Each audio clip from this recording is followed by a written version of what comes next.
pauvreté sans précédent, accentuée par une mauvaise valorisation des très nombreux produits tirés de son sol, de son sous-sol et de ses cours d'eau.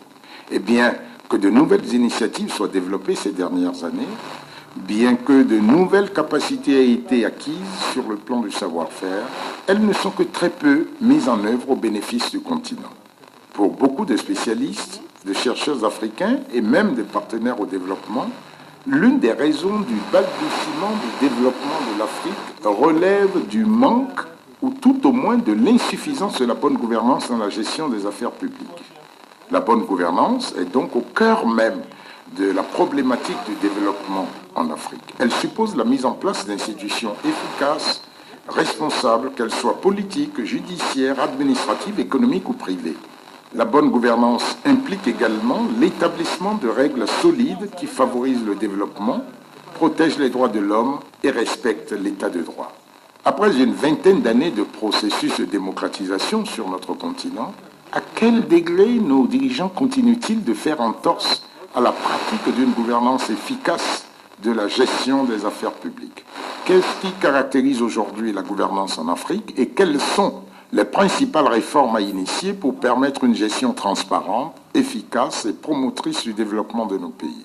Pour répondre à ces différentes préoccupations, nous tendrons dans un instant notre micro à quelques spécialistes, chercheurs, politologues africains qui nous indiqueront les manières d'accélérer la pratique de la bonne gouvernance pour le mieux-être des populations africaines. Merci, mesdames et messieurs, d'être à l'écoute de Rencontres et Profils Magazine.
Ce n'est un secret pour personne.